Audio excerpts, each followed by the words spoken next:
Good morning, everyone. Welcome to today's module.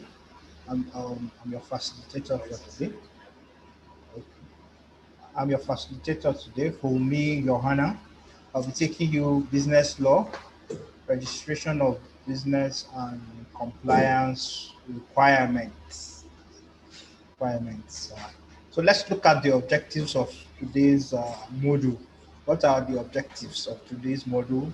The first objective is to enable participants have a basic understanding of the nature of the legal system in Nigeria, to enable participants understand the legal regime and regulatory agencies regulating businesses in Nigeria, for participants to know the types of business organizations and steps in the formation and registration of businesses in Nigeria, understand the basic nature and elements in a commercial contract. So these are the objectives of today's module.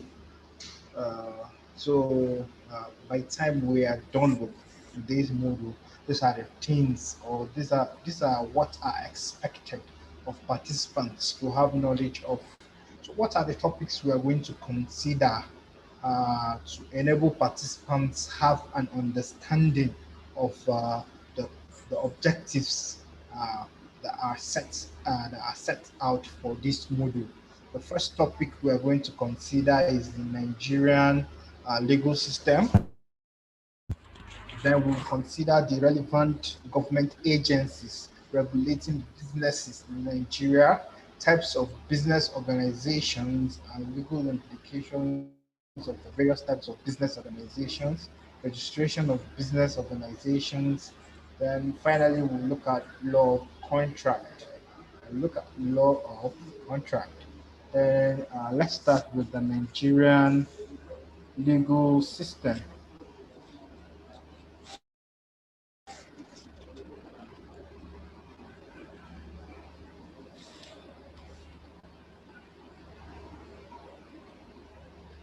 So when we say Nigerian legal system, we're basically talking about the totality of laws, rules, and institutions responsible for the implementation, for the formulation, administration, and implementation of the various rules and laws that are obtainable in Nigeria. So when I say Nigerian legal system, just think about the the arms of government, the executive, the legislative, and the judiciary arm of government.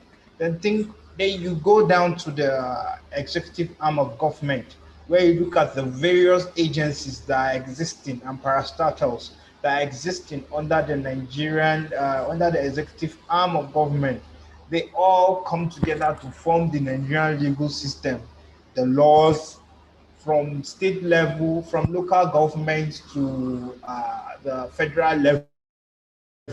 We're talking about the laws that are obtainable. All together form the Nigerian legal system. So, having said that, having discussed what the Nigerian legal system is, let's look at what law is. I know law may mean different things to different people, but for the purpose of this module, and we are going to take the narrow and guided meaning of law from the law profession perspective. So it's a rule of human conduct that tacitly or formally accepted by people as binding and backed up by some mechanism for sustenance of its binding nature. From this definition, law simply means it has to be something that regulates the human conduct and is formally accepted by people. For there to be a law, it has to be formally accepted. For instance, we belong to families, we belong to society, we belong to different organizations. So these families, societies, these organizations we belong to, they have various laws and regulations regulating how members should conduct themselves. So that is law. But for that law to be of effect and for it to have a binding nature, it must be acceptable by it must have been accepted by the people. If it's not accepted, there is no way that law will have a binding nature on the people. And aside being accepted by the people, it must have some mechanisms. There are some mechanisms. There must be some mechanisms put in place for the purpose of implementing such laws. Because in the absence of that mechanism, such laws will be disregarded by the people.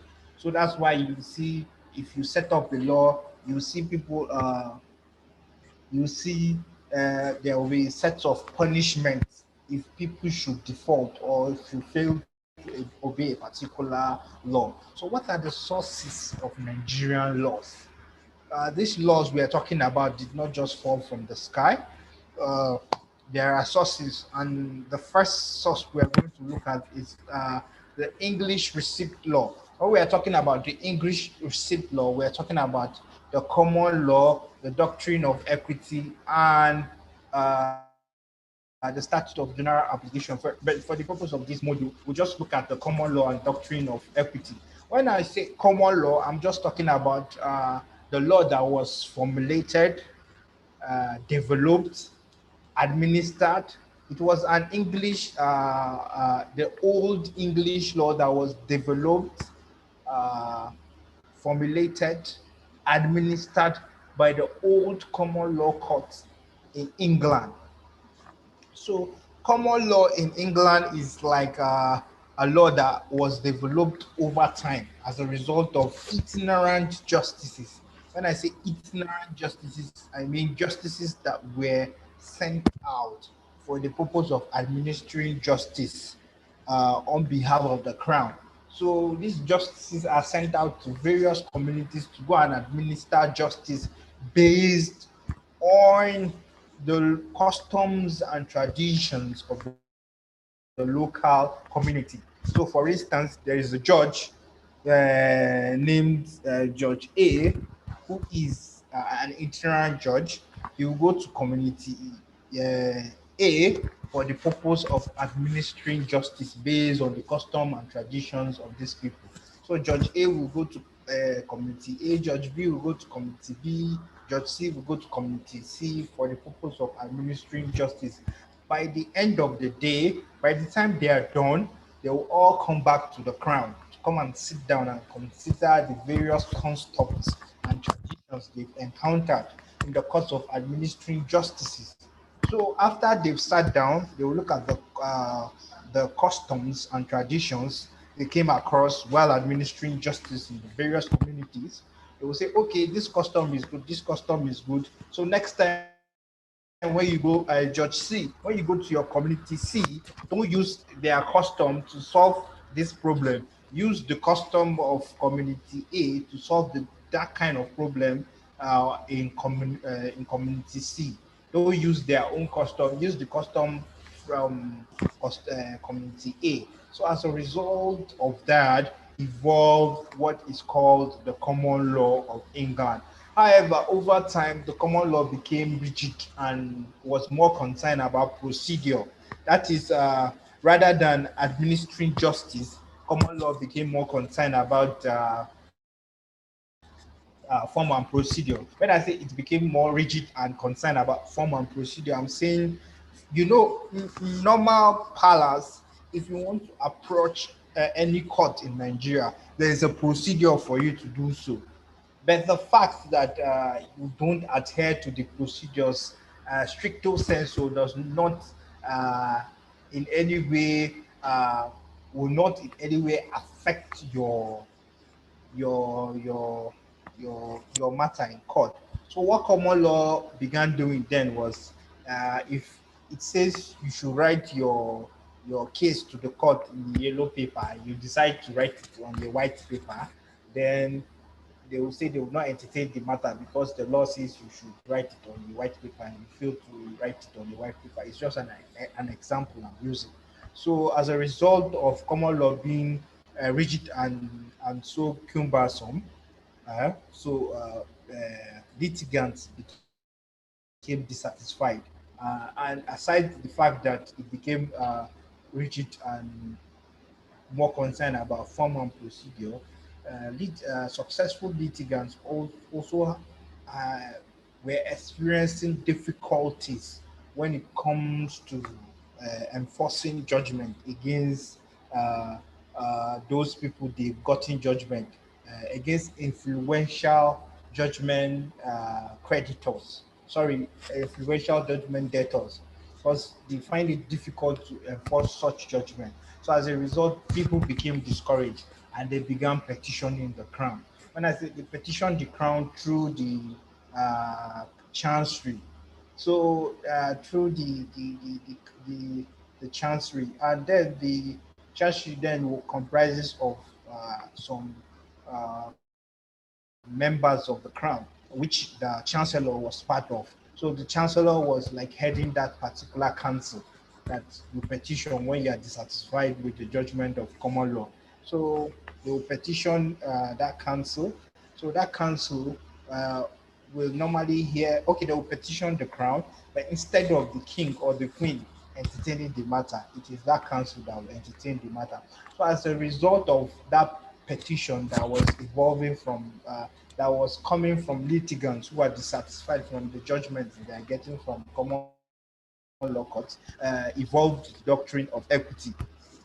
So the doctrine of equity is not like equity in the normal palace that we use, which is fairness. Rather, doctrine of equity is the law that was developed by the Court of Chancery for the purpose of mitigating the harshness of common law. So when people are dissatisfied with judgment of common law, they will go to the Court of Chancery, where the Court of Chancery will look at their case and say, you know, you have a matter, you have a good case, then is it because you failed to do this and that? That's why courts of common law are not entertaining your matter. They will say, okay, you have a good case. Then they will decide to hear your matter and adjudicate on your matter and grant you judgment. So as a result, doctrine of equity evolved. So common law doctrine of equity are still part of Nigerian law. That's why it's common for people to hear, it's common for you to hear people saying, he who comes to equity must come with clean hands, he who seeks equity must win equity. These are maxims that are developed as a result of the evolution of doctrine of equity. So this common law, doctrine of equity, statutes of general application are all applicable to Nigerian laws. Because if you check some of our laws, you will see they are just replicas of this doctrine of equity and the rest that we have that are obtainable in England that are applicable here in Nigeria, even though some of them have been amended, but they are still part of and parcel of our laws. Then another source of the Nigerian law is the Nigerian legislation. That I don't need to explain much about that. You know that we have the uh, National Assembly and we have the State House of Assemblies obtainable in various states. The National Assembly is responsible for making federal laws, while the State House of Assembly is responsible for making state laws. And one thing we need to know is that there are stages in making such laws. You know, once there's a bill, the laws normally come in form of bill. Then after the bill, there will be first reading, second reading, committee reading, then there will be third reading before it will be finally be passed into law by the National Assembly, then assented to by the president. Then it formally becomes a law. Like all the laws, not all the laws, majority of the laws obtainable in Nigeria went through this process, while some are decreased by the military government that were eventually amended by the National Assembly as federal laws. So we have so many laws like the Finance Act of 2021, of 2020, Finance Karma of 2020, EFCC Act, ICPC Act, the act establishing various universities penal code, criminal code, administration of criminal justice. All these are sources. All these are laws that are gotten from the Nigerian legislation. Their source can be attributed to the Nigerian legislation. Then another source is the customary law. The fact that when the British came to Nigeria, they came in with their laws and system of governance. Did not in any way stop Nigerians from applying their customary laws in deciding some matters. Even at our conventional courts, the Supreme Court, the High Court, our customary laws are still applicable. For example, the Benin customary law of inheritance. The Benin customary law of inheritance is so notorious that it is applicable even at the Supreme Court. When I say something is notorious, all I'm saying is that you don't need to prove it. Once it's before the court and the facts are there, the facts will speak for themselves. You know the Benin customary law of inheritance, which says the house which the father was occupying before his death belongs to the first male child. So this customary law is applicable in all the courts in Nigeria. So that is to show you that customary law is still applicable and is the source of Nigerian law. The customary law is just like the common law in England. You know, I said it's based on the customs and traditions of the people that common law was developed. But the only difference between the common law and customary law is that the common law is codified, unlike the customary law that is obtainable in Nigeria. Is based on it's not, despite the fact that it's based on custom and tradition, it's not codified. So maybe we could take it a step further as Nigerians to look at the way that we could codify the customs of the various states. Even though I think maybe some states have taken that steps, I'm not sure. Then we have judicial precedent and case law. Uh, though the function of the legislative arm of government is to make law, the judiciary's function, on the other hand, is to interpret the law. And in the course of this interpretation, the judiciary always end up making laws in the course of interpretation. For instance, now there is a section of the law that says every time you are working, you must carry your marks. So if people are walking around town carrying their, what the law intends is that you cover your face with your marks. It's not for you to carry your marks around. So maybe you were caught carrying your marks around and you decided to, and you were fined for not wearing the marks. Rather, you were carrying the marks around. So you decide to institute a matter in court to for the injustice meted on you, because the law says you should carry your marks around. So when you go to court after you've instituted a matter in court, after the court have heard both parties in the matter, let's say it's you and Amak, let's say for example is you and Amak. After you've presented your matter in court, the court will, in its judgment, decided that what the law is saying, despite the fact that the law says you should carry your marks, what the law intends is that you should wear your marks. So from now henceforth, any matter that has to do with marks and people carrying marks, they will be referring to that case of so person versus Abuja Municipal Council. The court held that that section of the Quarantine Act says wearing of marks should be carrying of marks means you should be wearing your marks, not to be carrying your marks around. So in doing that, the judiciary, in interpreting that particular section, the judiciary ended up making a law. So even though their function is to interpret, in the course of that interpretation, they end up making laws. That is why it is common for you to hear lawyers saying, in the case of so case, the court, in the case of of so person versus so person, the court decided that. So these are interpretations of court, as court interpreting one section or the other becoming laws. So that's why we have case laws as source of Nigerian law. So there's also what we call precedent. There's precedent. Precedent are set by courts. Let's say that matter of wearing marks was decided by the Supreme Court.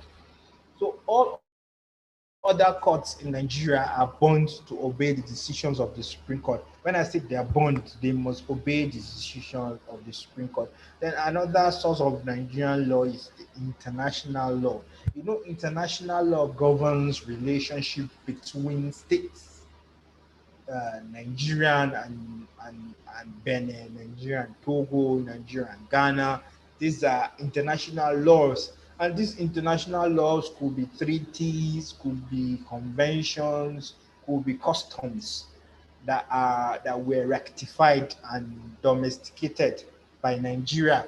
For instance, if you check Chapter 4 of the Nigerian Constitution, that has to do with fundamental human rights, it's just like we copied the United Nations Declaration on Human Rights. So this is how international laws influence our laws. And if you also check uh, the African Charter on Human Rights, we, if you are instituting matters in court that have to do with fundamental human rights, it's common to see lawyers even citing the African Charter on Human Rights, because these are international laws that are applicable in Nigeria. So, having discussed the sources of Nigerian laws, let's look at the hierarchy of courts. When we are talking about the hierarchy of courts, it's just courts in Nigeria are not the same. There are levels and there are hierarchies. There are superior courts of records, there are inferior courts of records. And these are done for the purpose of determining matters. It is presumed that if you institute your matter in a lower court, like magistrate court, you can it's presumed that the judge does not have the experience and capacity of a judge in a high court, and the jurisdiction is wider when it comes to higher courts. So that's why we have hierarchy of courts. We have from Supreme Court being the highest court of the land, the apex court of the land. Then we once the Supreme Court decides on a matter, it becomes final. It's the final court of the land. That is why this election petition matter if you could recall it, is it 2019, that has to do with is it 2019 or 2020, the Imo State governorship election. The governorship election started from the tribunal. It went to Court of Appeal. Tribunal said the PDP candidate won. The Court of Appeal said the PDP candidate won. Then when it got to the Supreme Court decided otherwise, and it became final. So the Supreme Court is the superior and apex court of the land. Once the Supreme Court decides on a matter, it becomes final. And we have the Court of Appeal. The Court of Appeal is next to the Supreme Court. The Court of Appeal entertains appeals from federal high courts, state high courts, national industrial courts, because these are courts of coordinate jurisdiction. If when I say courts of coordinate jurisdiction, once your matter has been decided by a state high court, you cannot say I'm going to federal high court to institute a matter. You cannot say I'm going to national industrial court to institute a matter. Moreover, there are jurisdiction differs. When it comes to state high courts have unlimited jurisdiction to entertain matters on criminal and civil matters, even though there are some matters that cannot be entertained by state high courts. Those matters, if they fall within the jurisdictions of the federal high court, national industrial court, but some other tribunals that are set up for the purpose other tribunals set up for the purpose of determining certain special kind of matters. They are not within the jurisdiction of the state high court. Then we have federal high court. By virtue of section 251 of the 1999 constitution, you will see what the jurisdiction of the Federal High Court is.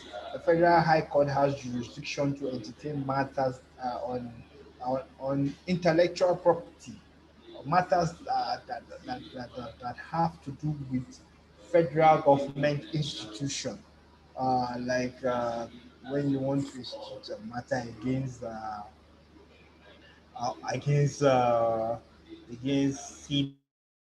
CBN, against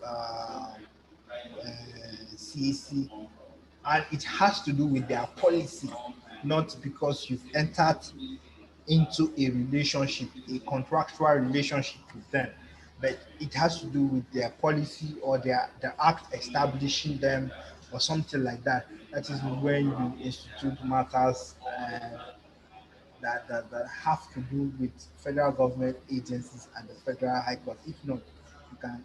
It has to do with simple contracts. You can institute same as state high courts. Then national industrial courts are established for the purpose of entertaining matters that have to do with industrial situations. For instance, employee-employer relationship, master-servant relationship, matters between trade unions, matters of labor-related matters are instituted at National Industrial Court. Then we have the Sharia Court, which exists to entertain matters between persons who are subject to Islamic personal law. So you can submit yourself to the jurisdiction of that court. Then we have customary courts. Customary courts are established for the purpose of entertaining matters that have to do with the customary laws of various communities. So persons that are administering such customary courts normally are presumed to have uh, knowledge of the custom and traditions of that particular locality where the courts are established. So those people administer the customs and traditions of the people. So if there is a matter that has to do with the custom and tradition of a particular locality, you can institute that matter in that customary court. We have magistrate court. Magistrate court is an inferior court of yes, is a court of summary jurisdiction. It has it's a court of inferior records, and means its jurisdiction is limited. It has civil and criminal jurisdiction, though the jurisdiction is limited. It could be subject matter jurisdiction, monetary jurisdiction. So all these limits the jurisdiction of. It's not all criminal matters that can be entertained by magistrate court. Magistrate court can also be referred to as district court in some jurisdictions, especially in the north. If it has to do with civil matters, magistrate courts are called district courts in the north and FCT. But if it has to do with criminal matters, it is called magistrate court. It's the same judge that will administer, that will hear both matters, be it civil or criminal cases. But it's just a matter of nomenclature. Area courts are the same thing as customary courts. It's a matter of nomenclature. In the north and FCT, they are called area courts, even though in FCT there are customary courts, but down north they are called area courts. They just administer the customs and traditions of the people. In the FCT, we have area courts, we have customary courts. So having looked at the hierarchy of Nigerian courts, let's look at civil law. When we say civil law is there to regulate relationship between private individuals. Civil law is such that is established for the purpose of regulating your relationship with your neighbor, your brother, your colleague at work, and the rest.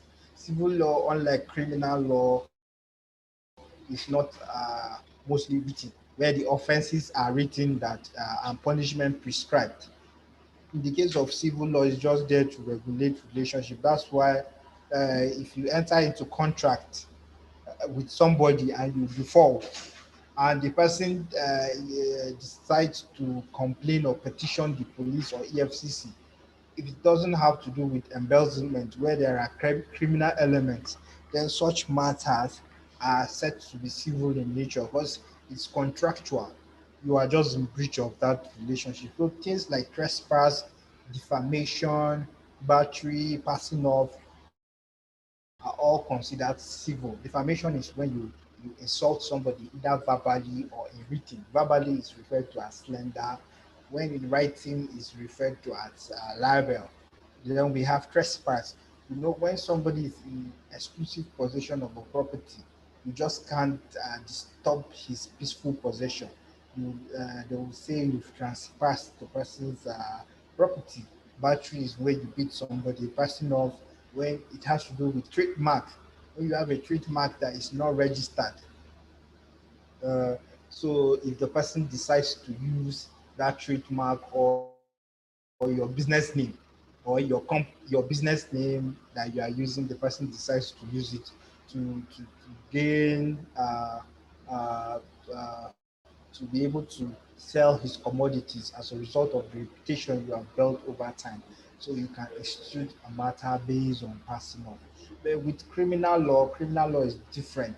Once the offenses are written and punishments are prescribed. So criminal law, once you commit a criminal offense, even though there are no victims, even though they are victimless, such criminal offenses are considered against the state. They are presumed to be committed against the state. So when you commit things like uh, when you murder somebody, when you steal, when you embezzle public funds, all these are considered as criminal uh, law. So under the Nigerian criminal justice system, we have the police, we have the EFCC, we have the ICPC, we have the correctional service. All these are put in place to ensure that, and we have the courts. The courts are the ones that will decide whether you are guilty or not. That is why under Section 36 of the Constitution, you are presumed innocent until proven guilty. So you have to undergo what is called trial. After investigation, there will be trial and the rest. So, uh, so this is it on the Nigerian legal system. Why do we have to discuss the Nigerian legal system?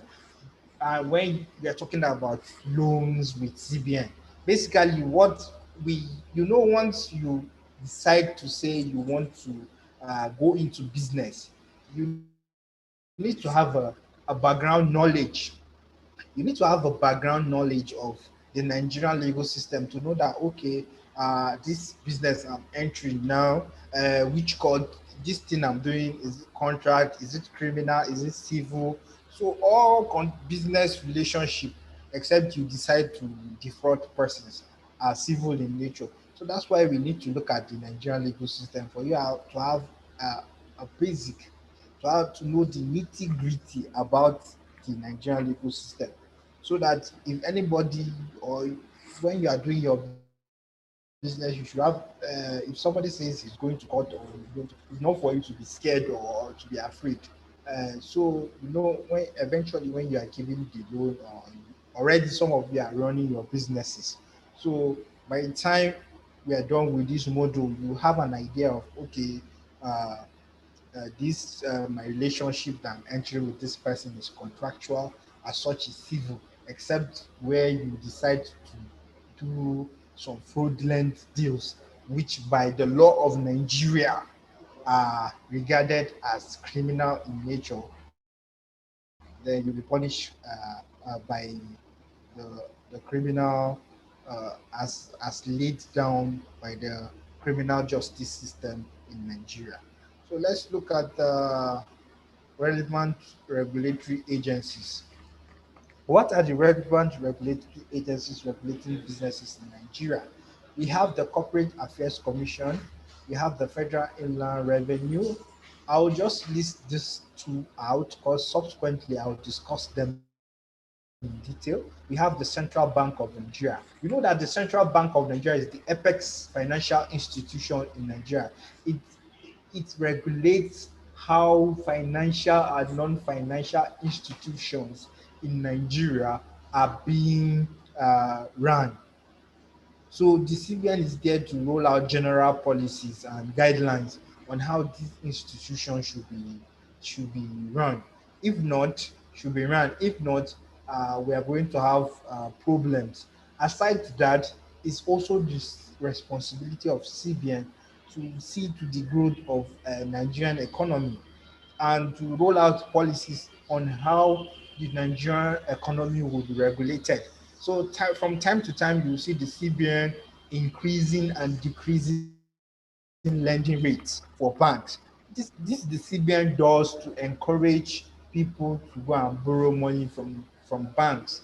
You know there must be circulation of money within the society for the economy to be buoyant.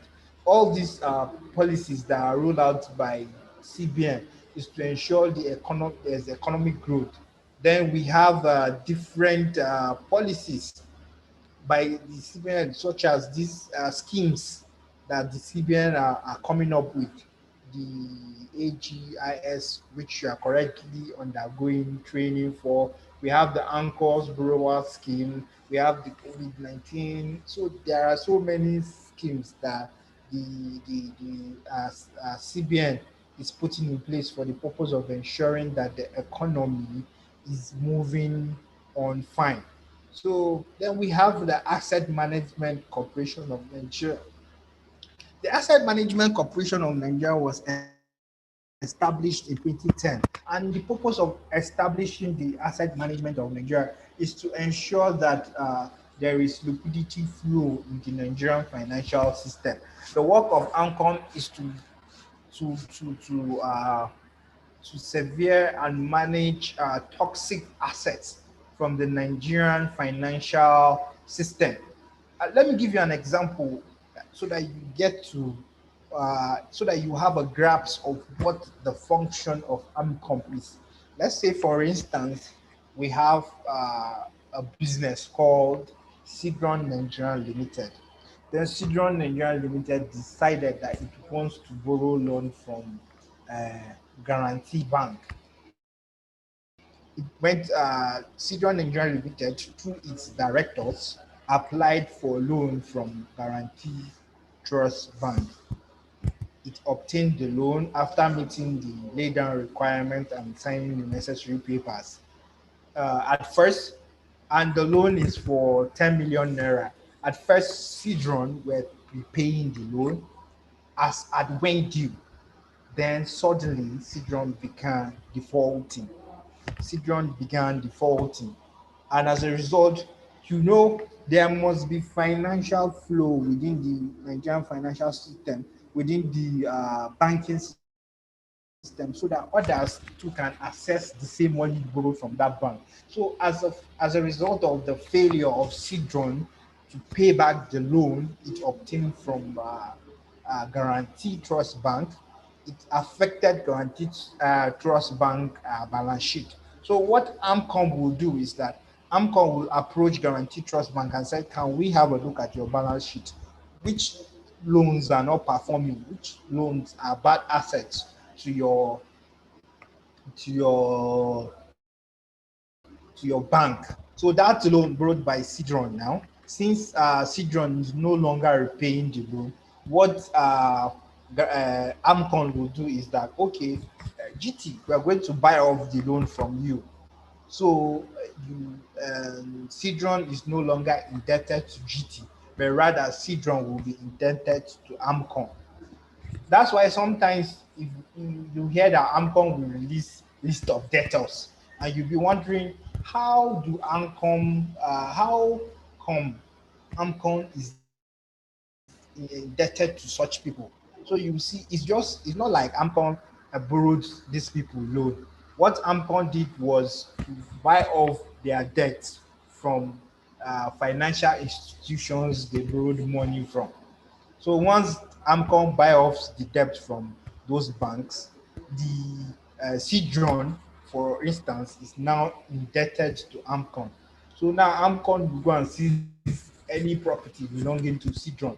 If after giving Cedron deadline to repay back the loan and Cedron fails to, so that's the responsibility of AMCON, is to ensure liquidity flow in the Nigerian financial system, as well as to severe toxic assets from banks' balance sheet, and to do away with non-performing loans. So these are some of the functions of AMCON.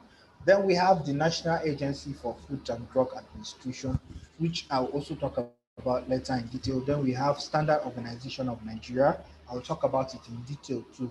Then we have the Federal Capital Development Authority. If you are within the FCT, the appropriate agency to approach when you want to deal with stuff, when your business, or you want land, space, garden to carry out your business, is the FCD you approach. If you are within Abuja, if you are in other states, you can go to the various ministries of lands or any agency that is assigned for that purpose. So the the Corporate Affairs Commission was established by Companies and Allied Matters Act of 1990. It is the regulatory agency in charge of registration and regulation of business and non-business organizations such as companies, business name, and incorporated trustees. So that's the responsibility of the Corporate Affairs Commission as a regulatory agency in Nigeria. So if you want to register a business name, you want to register a company, you want to register LLP, you want to register church, box, non NGOs, the appropriate government agency to approach is the CAC. Then, what are the functions of the CAC?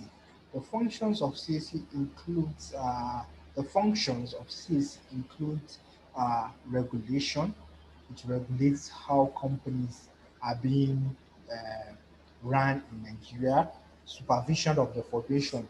From the day you decided that you want to register a business or non-business organization with CAC, CAC will supervise from the name to when your certificate will be issued.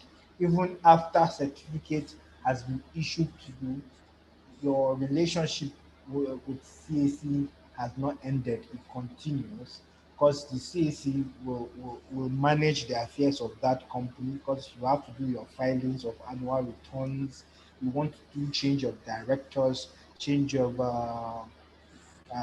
shareholders, all has to go through the CAC.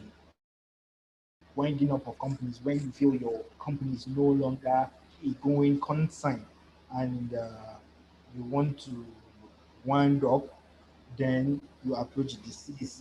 The CAC also maintains company registries for the various companies we have.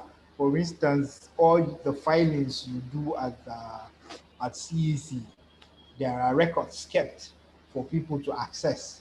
It's also the power of CAC to carry out investigation into the affairs of the company the situation demands. By Karma empowers CAC to carry out such investigation. And if it carries out such investigation, it can take over the affairs of such companies after the conclusion of the investigation and after an administrative panel has been set up to decide whether your company is in default or not. CAC can take over the administration of such companies. Then we have the Federal Inland Revenue Service. The Federal Inland Revenue Service is in charge of the collection and administration of federal and corporate taxes. That's the responsibility of the FIRS. So if you are an existing manufacturer, distributor, importer, and supplier of goods and services, you need to register with the Corporate Affairs Commission. Definitely, you will have your TIN number, with which after incorporation normally comes out on your certificate of incorporation. for companies that were incorporated or are to be incorporated or are incorporated recently. You see your TIN number. If your company does not have a TIN number, then you need to approach your FIRS office, any FIRS office closest to you, for you to get your tax identification number, and that is what you use in paying your tax. And the FIRS administers different tax enactments, because it is the another responsibility of FIRS is to control and administer the different tax laws as specified in the first schedule of the act establishing FIRS.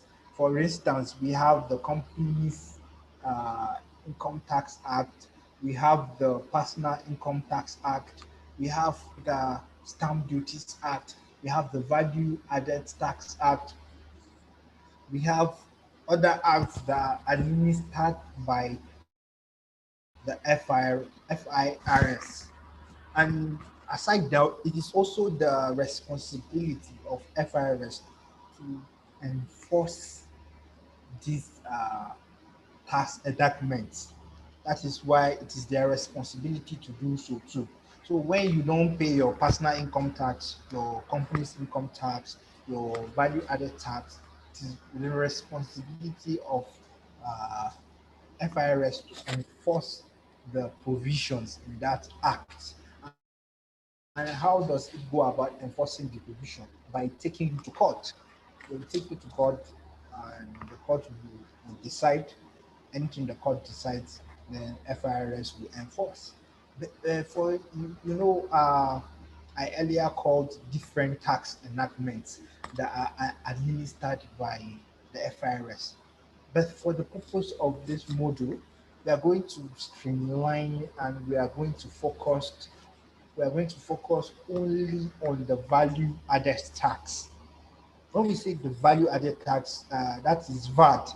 You hear VAT, VAT, VAT, VAT. So that is what we are going to focus on for the purpose of this module. And why am I focusing on VAT? The reason why I'm focusing on VAT is because most businesses that you people are running or will decide to incorporate, it has will do normally with buying and selling, or importation and supplies of goods. Normally, it has to be with buying and selling, or you are supplying some sort of service to your community.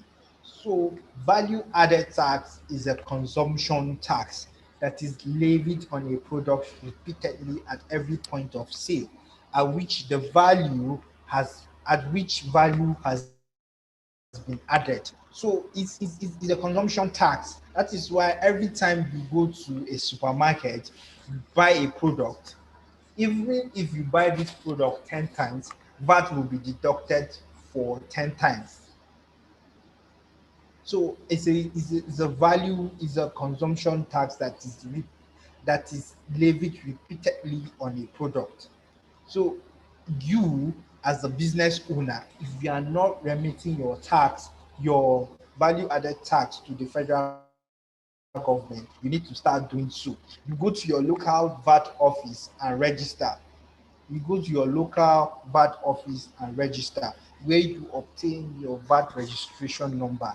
It's left for you to decide how you will be remitting the tax to the FRS office. It could be weekly, it could be monthly, it could be daily. How you decide to how you decide to remit is up to you, but you need to remit your VAT. It's not just buying and selling, but if you are running any kind of service that you add value to, that value is added, then you need to be paying your VAT. So, though it's not all goods and services that are vatable. If we check the Finance Act of 2020, we get to see value, which products or services are not vatable. Because, but here on the slide, I have unprocessed agricultural produce are exempted from VAT and other things to be exempted from VAT. who are exempted from VAT. So let's look at Standard Organization of Nigeria. Standard Organization is the sole statutory body that is vested with the responsibility of standardizing and regulating the quality of products contained in its inventory in Nigeria. So it's the responsibility, as the name implies, Standard Organization of Nigeria. Standard is there to standardize products that are being rolled out to the market. As you can see, there are functions on the slide. The functions are quite numerous. But one thing you need to know about the Standard Organization of Nigeria is that they always have an inventory of goods that needs to be standardized. So you need to check their inventory. You go onto their website and check what the recent inventory is, and to see what products you need to standardize. And some of the functions, I will just, because you can see them on the slide, I'll just bring out number 8. I'll just talk on number 8, which has to do with powers of seizure, confiscation, and destruction of some standard products, and powers to seal up premises. So when you don't register with them, the implication, these are some of the implications. Your products or whatever you are distributing in the market, okay, will be will be seized. So as a result, uh, you, you, you suffer a loss, financial loss. Another thing I think of their functions is to advise state and federal departments of government on specific problems relating to standards. So what are the procedure for registration with Standard Organization of Nigeria? The e-product registration. They have the e-product registration for imported and locally manufactured products. You can go to their website, sunportal.sun.gov.ng. That's their website. You click on e-product registration, then you continue. This should have been practical, like I should be showing you step by step on how to go about it. But it's not that cumbersome. If you have problems registering yourself, if you feel you don't want to do it yourself, you can contact an agent to do it or any lawyer. He will help you to run the registration for you. That is when you can't do it yourself. You sign up, enter your password, you sign in the page, you enter your RC email address as contained here. Then you choose your convenient method of payment. You, there are some documents you need to upload, like your CAC certificate, picture of the product, file of asking, trademark certificate. I mentioned trademark while discussing passing off. If you are running a business right now and you know you have a trademark, you have a trade name, this is something you need to go and register with Ministry of Trade and Investment under the trademark patent and design department of that ministry. You go and register and protect your trademark and trade name for 7 years, which is 7 years, initial 7 years. After renewal, it will be renewed for another 14 years. So you need to protect this, your trade name, your trademark. These are things you don't just start business without protecting them. Because what your trademark does for you is that it protects the reputation of your product. Let's use Nike for example, the swash on Nike's product. If I start producing sneakers now and I decide to use the swash on Nike's on my own sneakers, even though my sneakers are not Nike, I decided to use Nike and I use the swash sign and I use the name Nike. I'm going to get patronage because people will think it's Nike. But what I'm doing is that I'm benefiting from the reputation that Nike has built over time. So what trademark does is that it protects your reputation. So if I decide to to infringe on Nike's trademark, Nike can sue me because their trademark is registered. It is easier for them to prove their case in court, unlike when it is not registered. And trademark is territorial. That is just by the way. This is just by the way. I'm just advising you. You are running a business where you need to register your trademark, and the procedure is there. Lawyers are agents that conduct such registration. That's just by the way. But what we are talking about is registration with Standard Organization of Nigeria. Another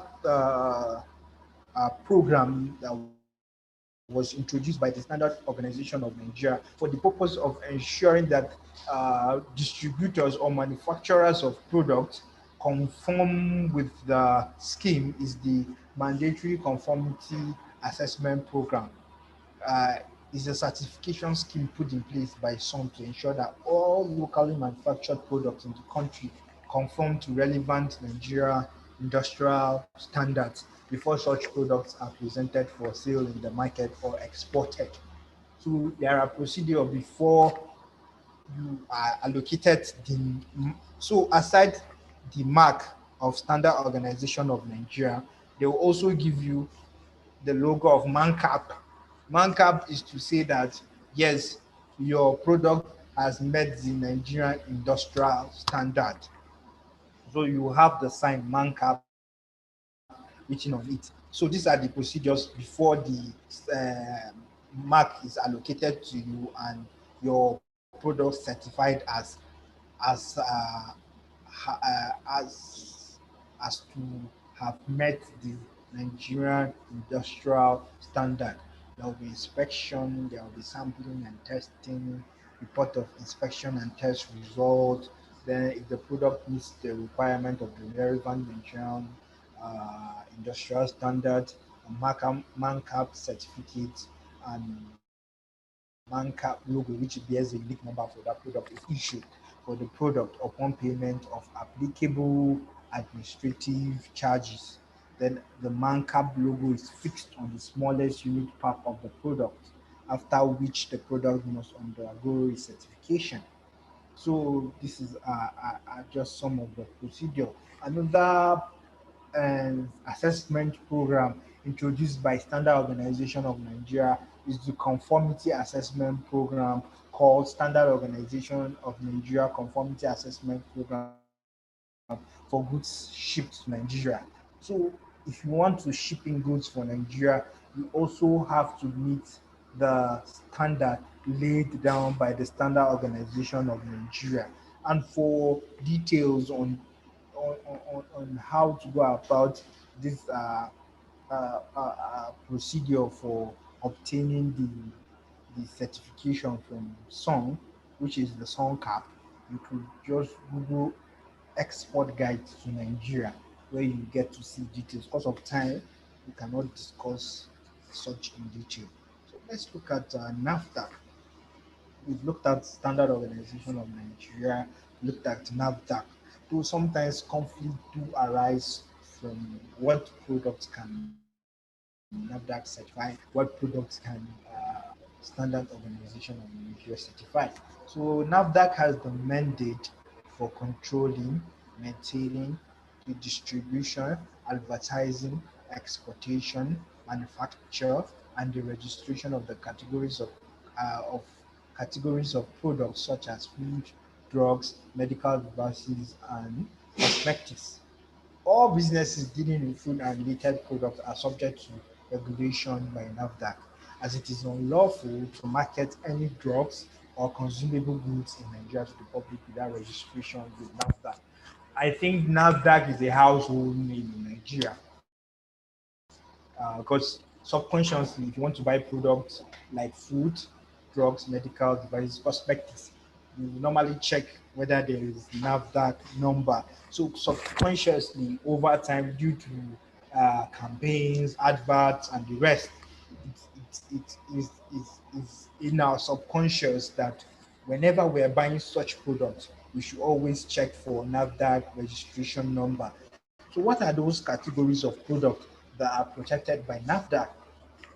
So, going by the provisions of the NAFDAC Act, the NAFDAC Act says when you are dealing with food and water, if you want to go into the production of food and water, you need to register with NAFDAC. Drugs and medical devices, you need to register with NAFDAC. Herbals and cosmetics, you need to register with NAFDAC. Vaccines and biologics, you need to register with NAFDAC. Chemical, when you're dealing with chemicals, veterinary products, and narcotics, you need to register with NAFTA. So if you are a participant and you are dealing with any of these products and or you intend to start the manufacture or production of any of these products, then you need to go and register with NAFDAC. So let's look at the procedure of registration with NAFDAC. So, because of time and considering that we have various foods, water, drugs, we cannot pick each one and say this is the procedure which you apply to NAFDAC. Though the specific documentation for vary for different drugs and food categories, the general registration procedure is similar and broadly is a two-stage process, which is one application for approval to bring in samples, and the second is application for full registration. So that is just it with NAFDAC. Application to bring in samples where you are importing, then um, uh, uh, the other one is full registration. So, because of time, let's just look at drugs. And drugs, so we are not even going to look at all the drugs. I'm just looking at drugs generally. Then we'll look at when you want to go into distribution. Because some of you, I believe, are running a pharmacy or something, or want to run a pharmacy, and you must be a pharmacist or have a pharmacist within your employment before you can say you are going to run a pharmacy. I remember.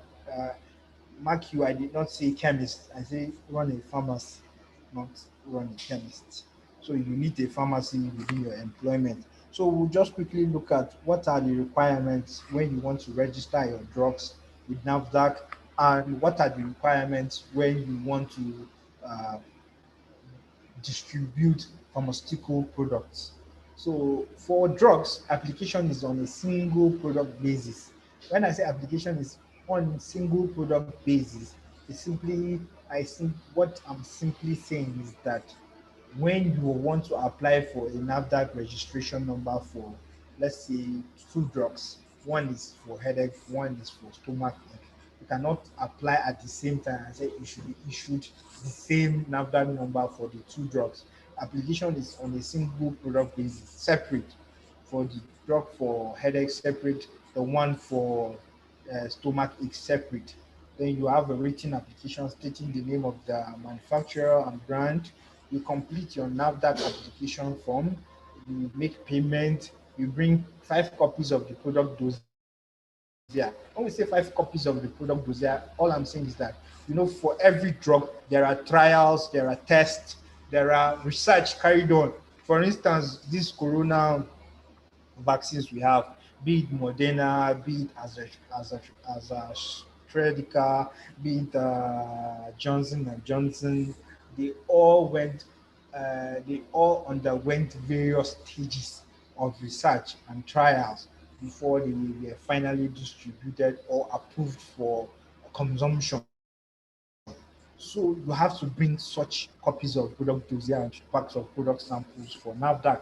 Then, where you are importing such product, one, you will need to bring letter for NAFDAC to go and inspect the factory abroad. Aside that, you need to bring a notarized original copy of duly executed power of attorney when you want to import or manufacture, or in the absence of power of attorney, if you want to manufacture, you can bring manufacturer's agreement to Nigeria. For instance, now you want to go to the US to strike a deal for the purpose of importing Johnson and Johnson vaccine, because Johnson and Johnson vaccine, unlike AstraZeneca, is one shot.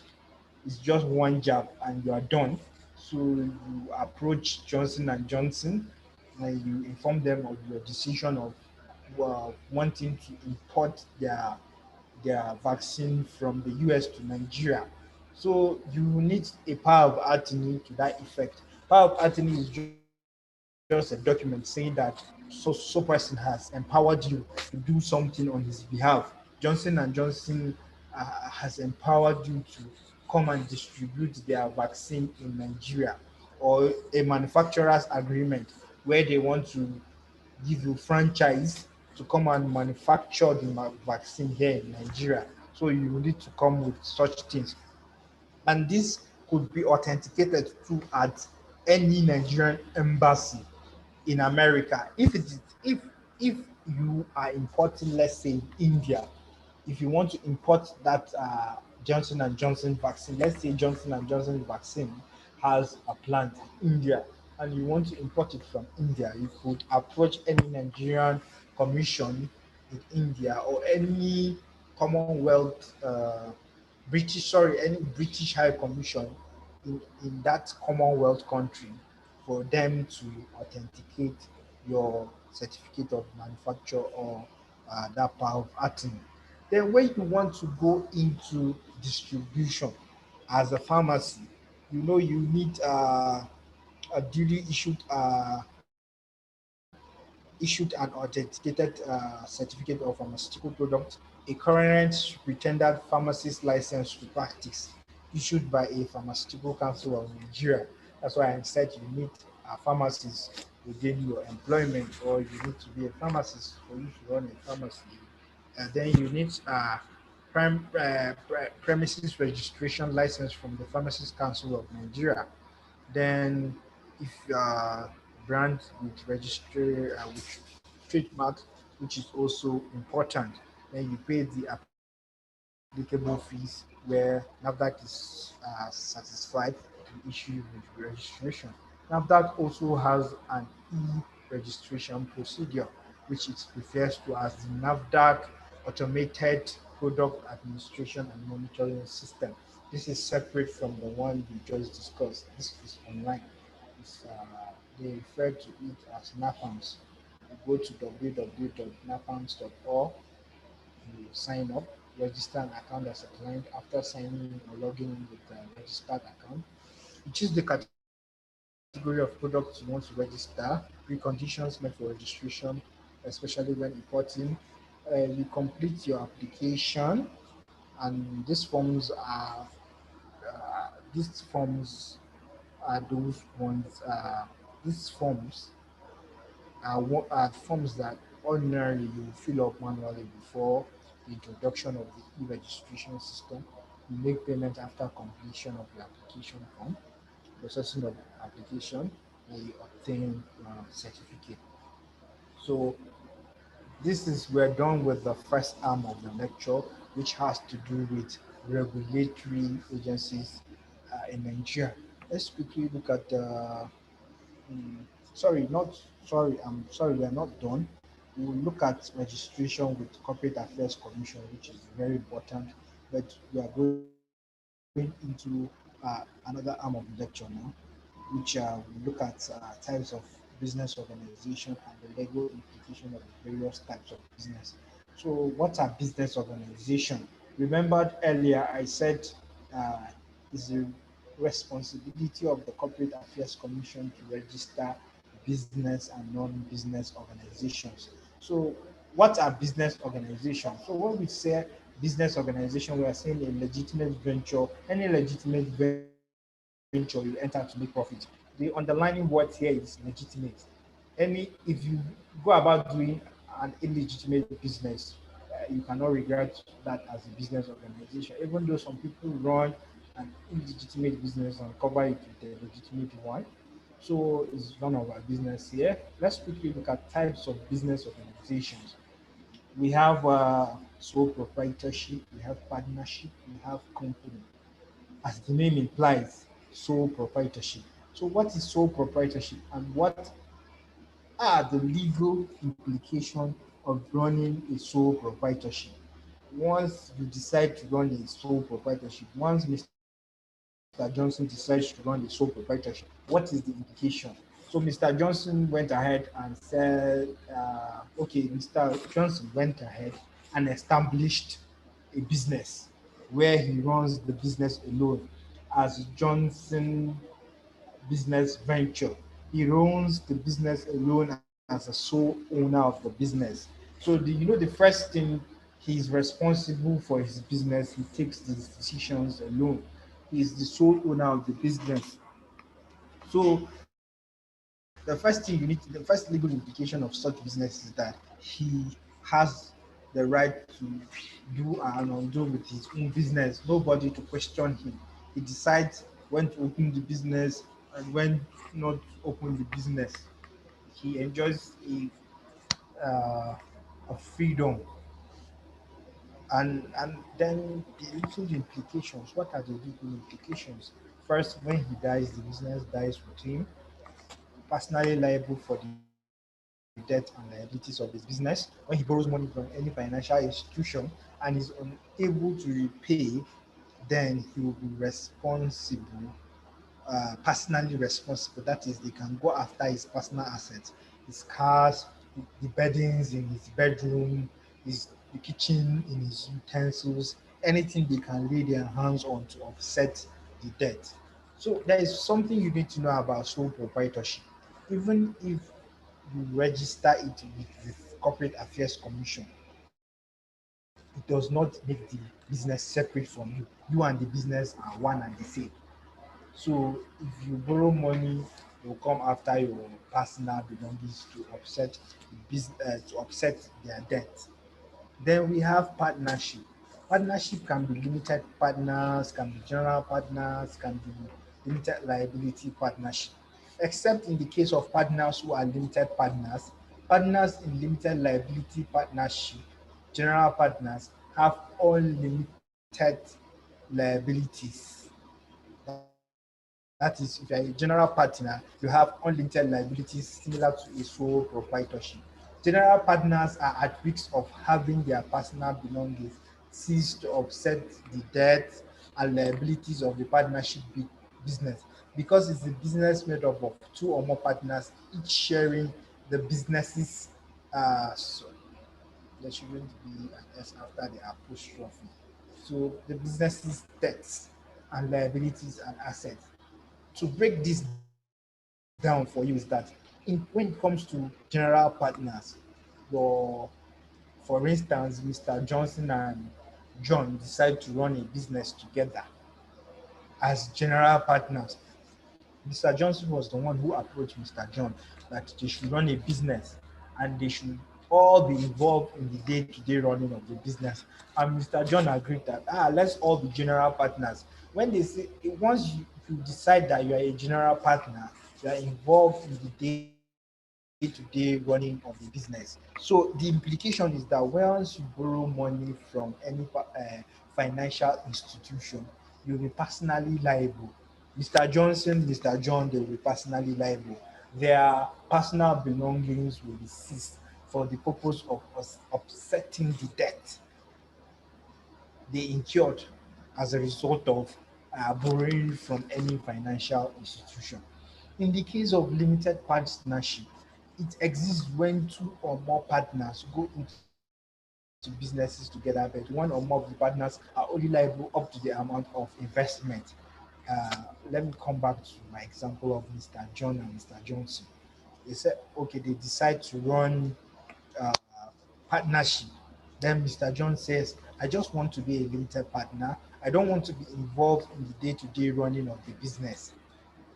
So in that case, Mr. John says he doesn't want to be involved in the day-to-day running business of the business. His investment is limited.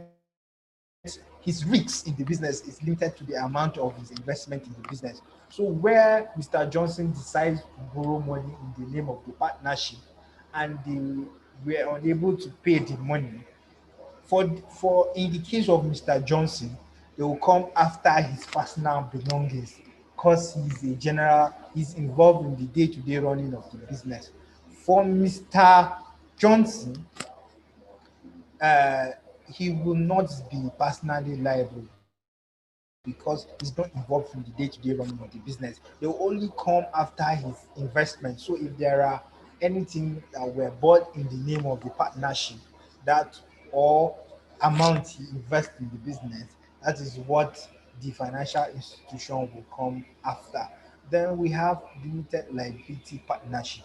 Limited liability partnership, uh, uh, uh, known as LLP, is like a hybrid, a form of company and partnership. But it's not company in the strict sense and technical sense. It's not a company, it's a partnership, a limited liability partnership that has the features of a company.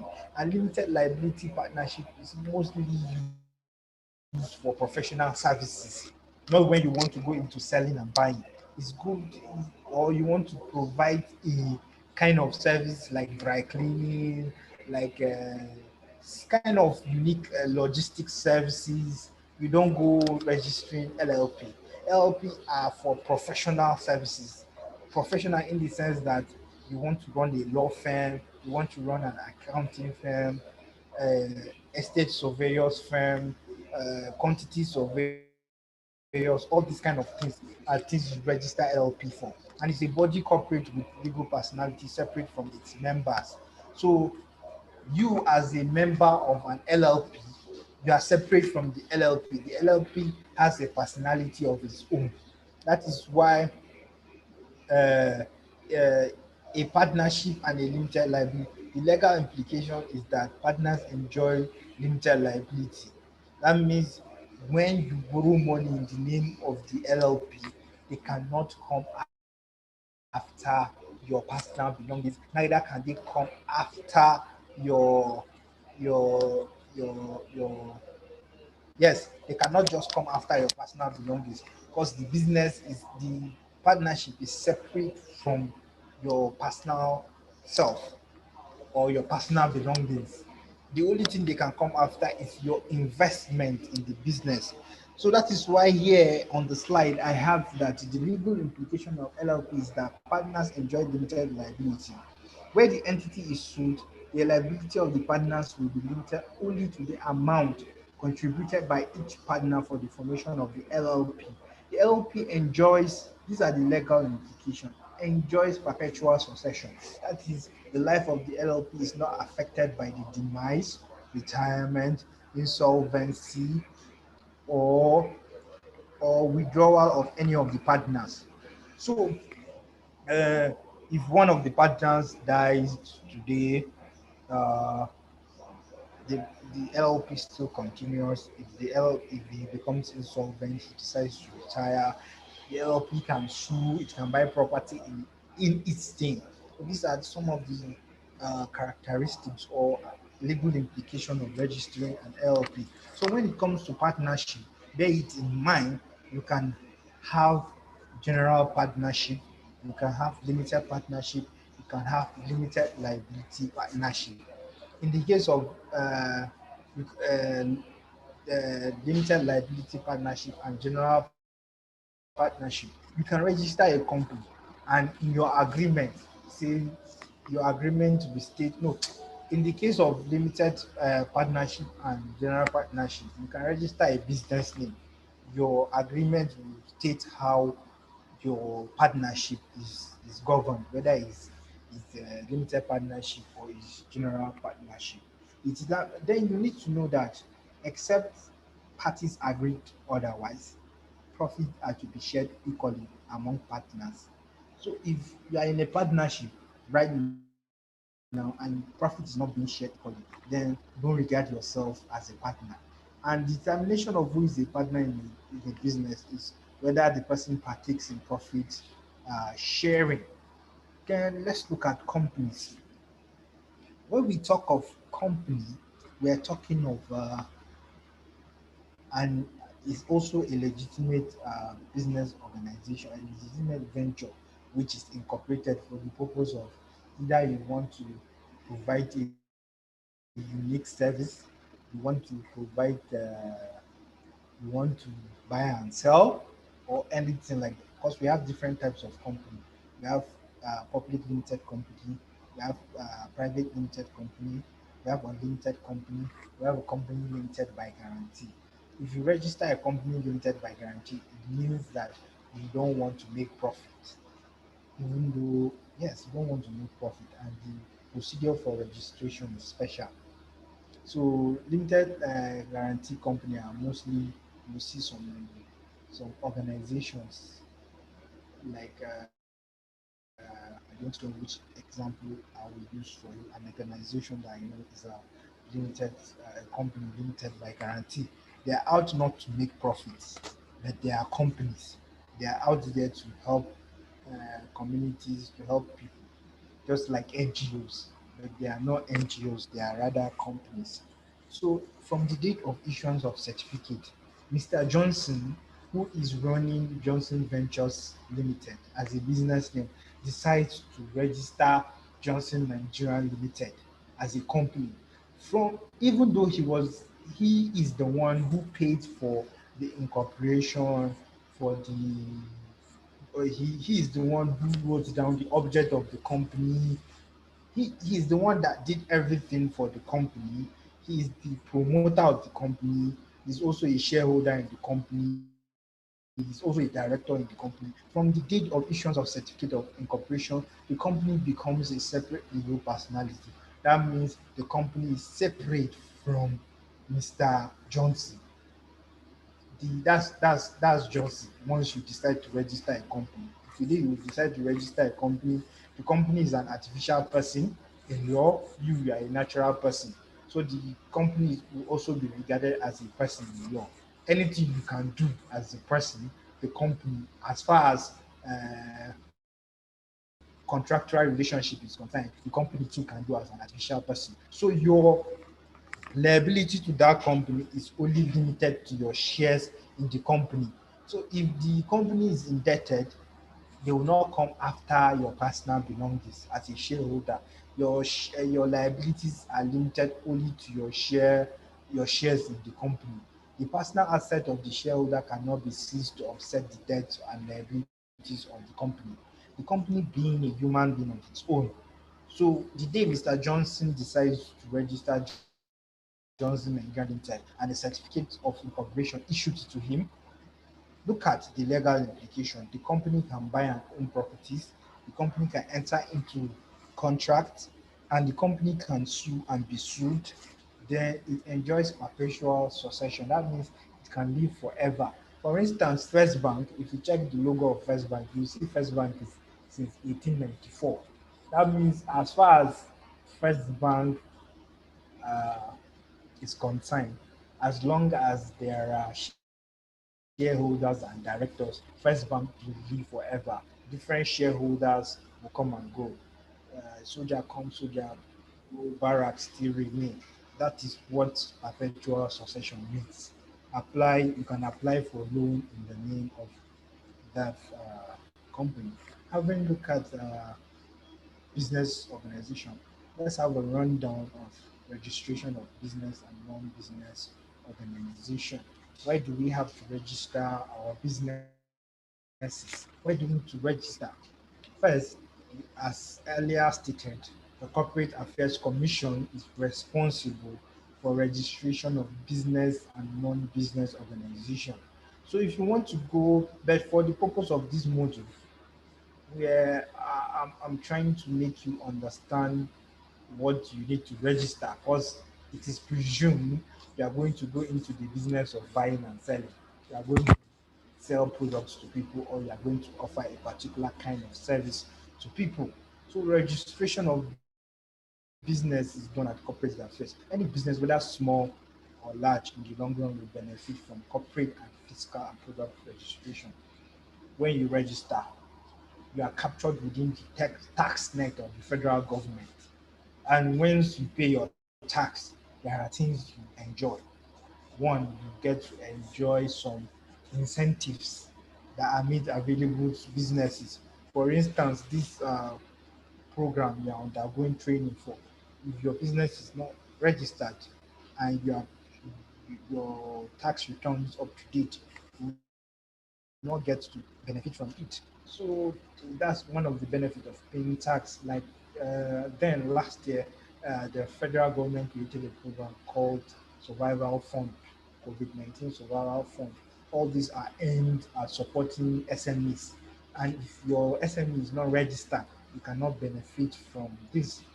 Then aside the foregoing, which I just stated, unregistered business with Corporate Affairs Commission is unknown to none, and you cannot transact some official businesses. Like you cannot borrow loan from bank, because one of the requirements for borrowing of loans from bank is your certificate of incorporation with the CAC.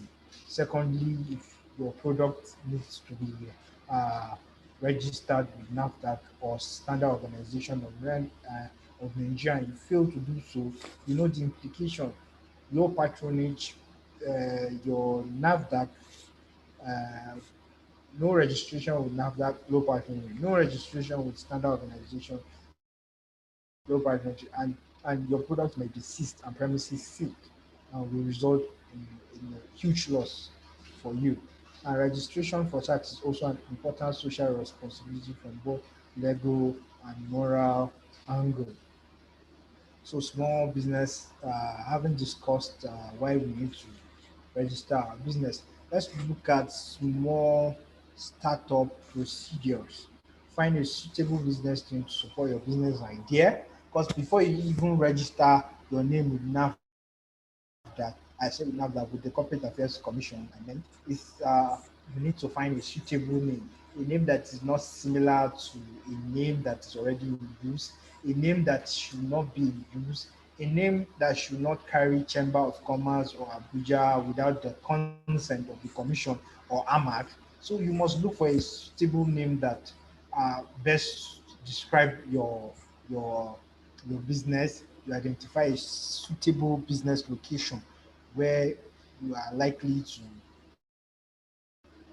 get customers that will patronize your business. Then you register your business, register with CAC, VAT, with we discussed VAT earlier, which is very important.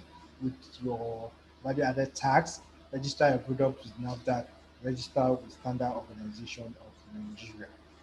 So let's look at the registration with Corporate Affairs Commission, which is very important, because if you don't have the business right now, your business is not registered, I'm going to give you a guide on how to go about registering. This is just to guide you, because now it used to be that only agents can register your business for you, but these days you can register yourself, because CAC, for the sake of ease of doing business, uh, are coming up with new innovations to ensure that registering of business name and companies are easy. But let me tell you, most times in Nigeria, we do pay lip service to such things. As I'm talking to you now, to register company with CC, ever since a new registrar came into to, to the foil, it has been very difficult, because he's producing so many changes. As I'm talking to you, I have a registration I submitted since the 23rd of March, and this is 16th of April that my registration is yet to be approved. And this is somebody who is waiting for his business name to be able to do one or two things that is affecting ease of doing business. And the registrar goes about saying you can register your companies in 24 hours. No, that is not true. As a lawyer, I'm saying that is not true, because I'm finding it difficult to have my business name approved, which I've submitted. I'm registering for somebody, and it's quite difficult for me to go about registering. This is just by the way, but yes, CAC are definitely introducing innovations.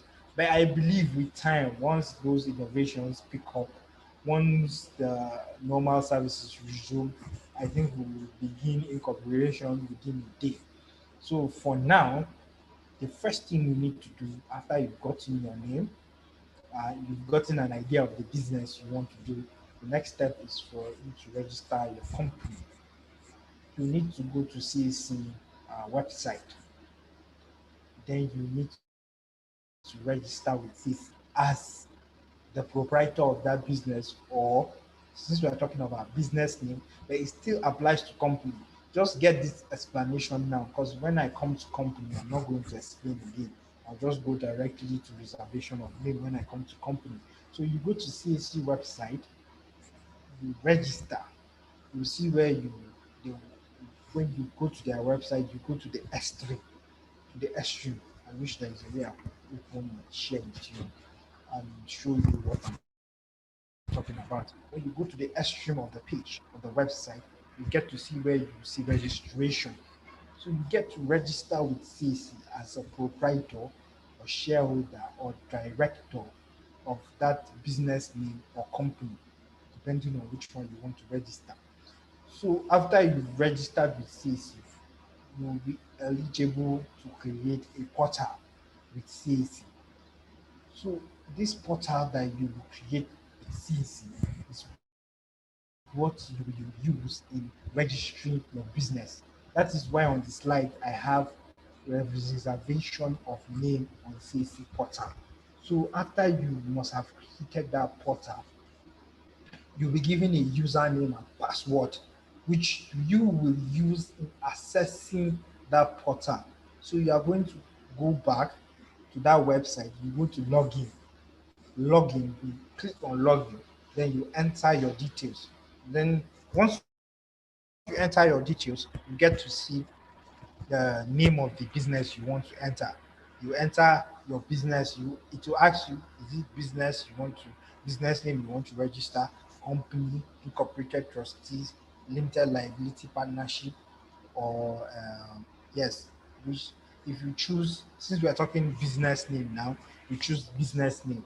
So it will give you an option. Is it sole proprietorship or partnership you want to register? If you are registering sole proprietorship, you click on sole proprietorship. Then you enter the name of the business, you enter nature of the business, then you proceed to payment. You pay, there's an amount you pay, and there will be remitter charges for that amount which you pay. After you paid that amount, then you submit your name for reservation. Mind you, the name should not be similar with a name that is in use, and it should not be a name that is in use. The name should not carry uh, Chamber of Commerce or Abuja, except with consent of, you have to give consent. You must have obtained the consent of AMAC to do that. The name must uh, the name must not carry. There are some things the name must not carry, but ensure that you get a unique name, a very simple name that will be easily approved. You'll be given opportunity to enter two names. So if the other one is not approved, they approve the other one. After you've paid, then they will reserve, they will approve your name and reserve it for 60 days. The reservation will be done for 60 days, and a code will be sent to your email.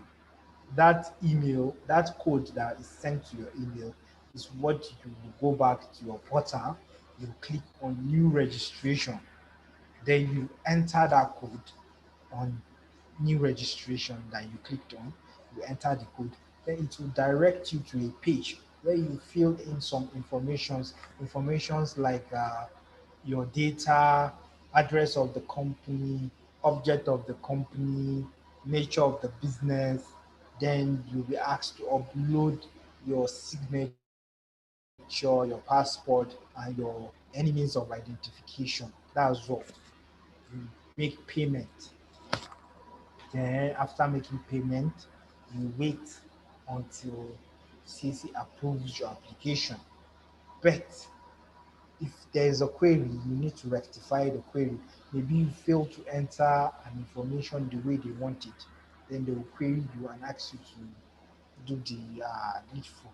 So that is what they do. Then example of business, the My Taiwan, Taiwan Co and Global Ventures. That is it with registration of business name with CAC. Then let's look at procedure and documents to be submitted for registration of company. I said uh, creation of portal is the same thing for company and, and business name. You need to know that we have different types of company, as I said earlier. We have private limited company, we have public limited company, we have a limited company, and we have limited company by guarantee. But for the purpose of this module, we are just going to look at private limited company and public, maybe public limited. Even looking at public limited company is not really necessary, because it is advisable when you want to go into small and medium businesses, you register a private limited company, because public limited companies are usually quoted as stock exchange market and are highly regulated by Securities and Exchange Commission.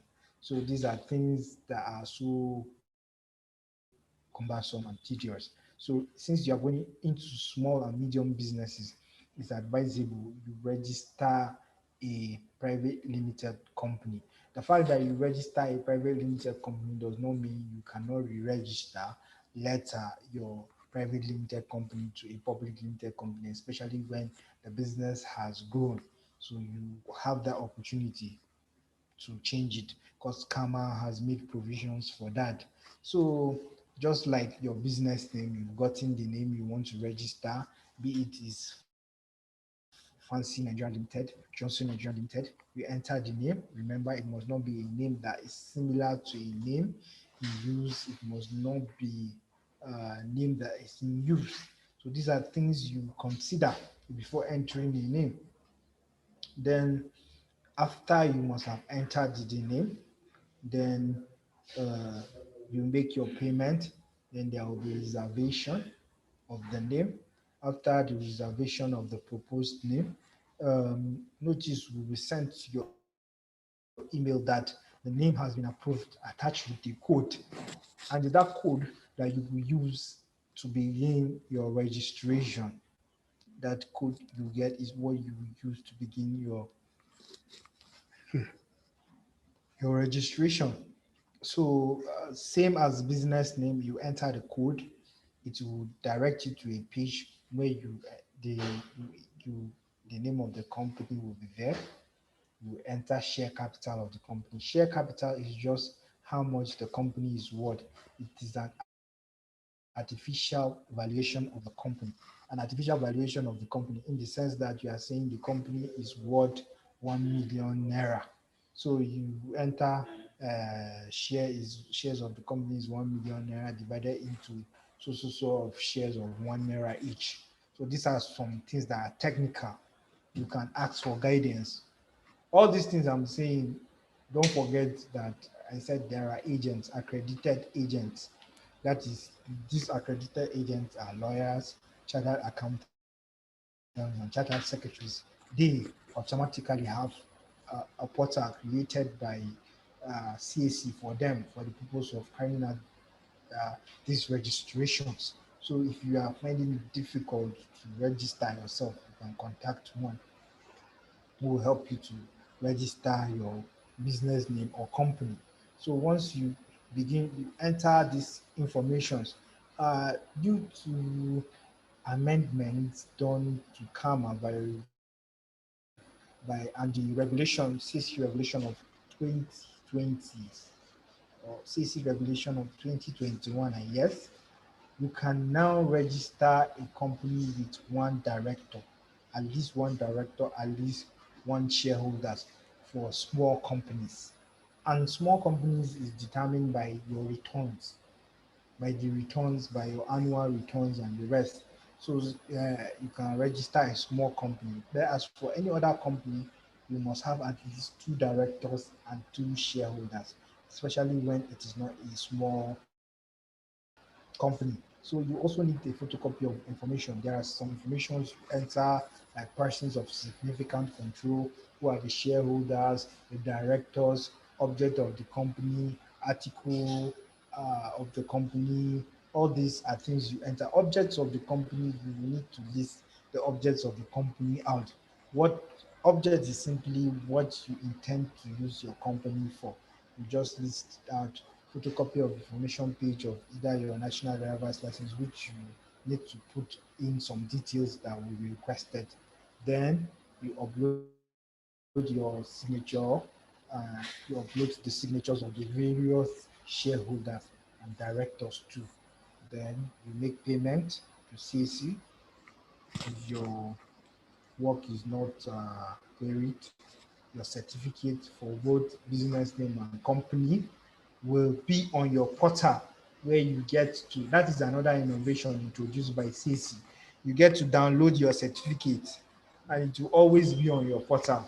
So once you go to the portal, you just see your certificate. Once your company is approved, then you download certificate. You don't need to to go to CAC office to collect your certificate. So this is it on document to submit to CAC for registration of business name and companies. Mind you, you can do it yourself. Where you can't do it yourself, there are agents available to help you run the registration. And finally, for today, let's quickly look at the law of contract. What do we have to look at law of contract? Because you are going to register a business, and everyday transaction is a contract. You don't need to sit down in one special boardroom to draft an agreement before you say you are entering into contract. The day-to-day buying you have with your customer is contract you are entering into. So contract is an enforceable legal obligations agreed upon by parties. There must be agreements, what we call consensus at them in law. There must be there must be consensus between parties. And what are these elements of contract? Basically, there are three basic elements of contracts. And what are they? Offer, acceptance, and consideration. Then others will follow. These are the basic elements. Offer in the sense that you approach someone to sell a product to you, or the person approaches you to sell a product. That is either way there is an offer, or where there is an advertisement uh, on on the newspaper calling for tenders. That is also an offer. No, that is invitation to trade. When you bring in your tender, that is offer. So you can see offer can take three forms. Then there will be acceptance. Once Mr. Johnson approaches you to sell his car, if you accept, then you are on your way to entering into a contract. But once there is no acceptance, that's the end of the contract. There must be acceptance.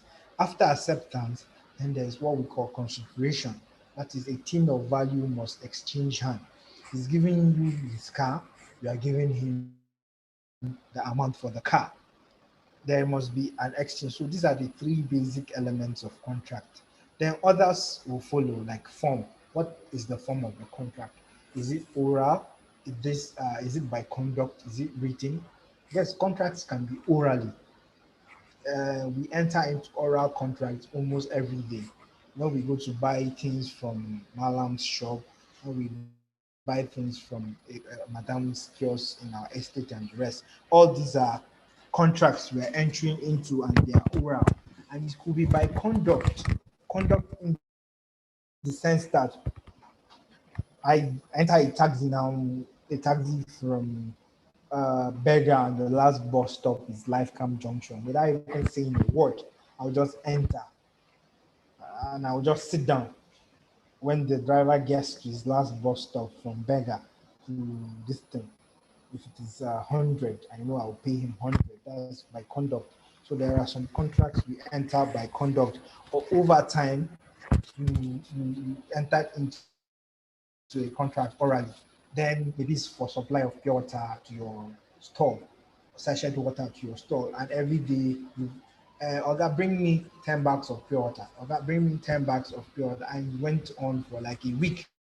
Then it became custom and practice that every week they'll just come and drop 10 bags of pure water. Every week they'll come and drop 10 bags of pure water with you every week. So it's entering into a contract by conduct. By so doing, this contract is conduct. Then written, which we have the presumption is the only type of contract. Then the written type bets, as I said, we have written oral conduct. Then capacity is another thing you need to consider. The person you are entering into the contract with, does the person have the capacity to enter into the contract? What are the things? Is he of age? As of the time of entering the contract, is he of mental capacity? As of the time of entering the contract, is he of sound mind? He's not drunk. These are things we consider. Then the legality, the contract must be legal, because once you decide to enter into an illegal contract, it's illegal ab initio. Like there are some contracts you can't enforce because ab initio they are illegal. The intention, there must be that intention to create a legal obligation between parties. Then let's look at the privity of contract. What is privity of contract? When I say privity of contract, I'm simply saying only parties to a contract can sue.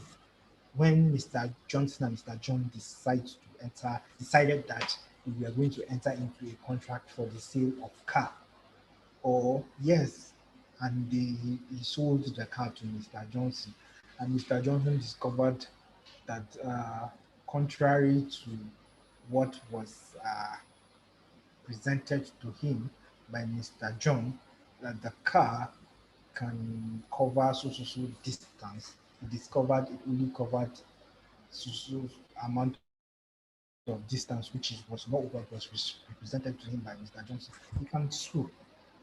He can sue Mr. Johnson, but he cannot sue Mr. Johnson's wife because she wasn't a party to a contract, to the contract.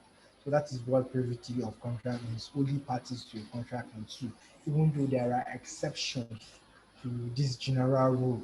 One, I'm just going to give you one of the exceptions is covenant running with land. When it comes to covenants running with land, even where a person is not a party to that contract, he can sue the other person. Covenants running with land, where you buy a land from somebody and where the person bought the land from, there's this covenant tying the person. So you too, you are also subject to that covenant that is tied to that land.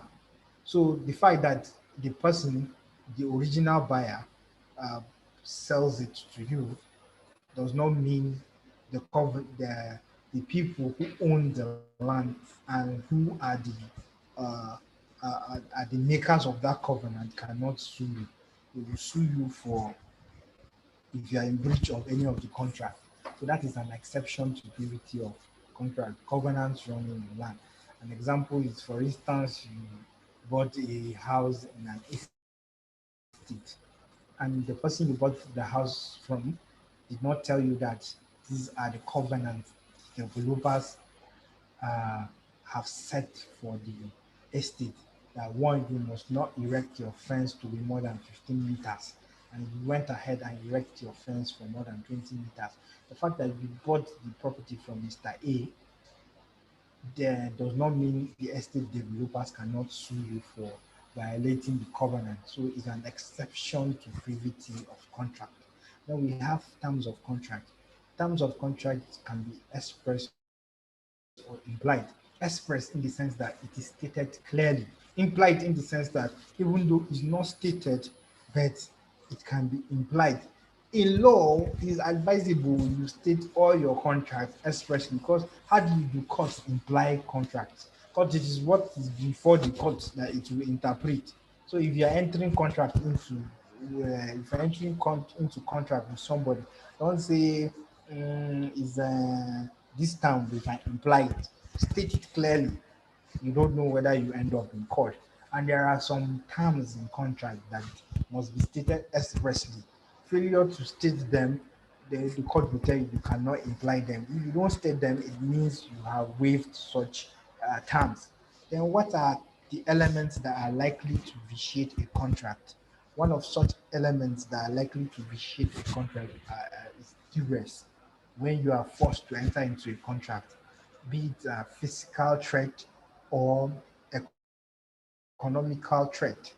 Economical threat in the sense that the person will say, if you don't do so, he will not pay you so amount. Then undue influence, like your banker now has a fiduciary relationship with you, your lawyer has a fiduciary relationship with you, and he capitalized on that relationship to make you enter into a contract. In such a case, that contract will be vitiated because he used undue influence on you to enter into such contract. Sometimes fiduciary relationship might not exist between parties and there can be undue influence. So in such a case, that contract will be uh, vitiated. Then misrepresentation of facts as regards that subject matter of contract. When you lie to somebody about the subject matter of the contract and the person discovers that all the things you said about that subject matter of contract is misrepresented, that person can sue to court and ask the court to vitiate the contract. Then we have mistake in the sense that it could be mistake as our normal mistake where you mistaken the person you are selling the product to, thinking you are selling it to son of a governor or you are selling it to a government official and he came with a document stating to you that this document is from the presidency, you should give me 10 vehicles for use on their vote. So when you sell that vehicle, it can be a mistake on your part because you mistaken the person identity as someone who works with the presidency. So you can go to court, ask the court to vitiate such contracts. And mistake can be such that where the subject matter of the contract is no longer in existence.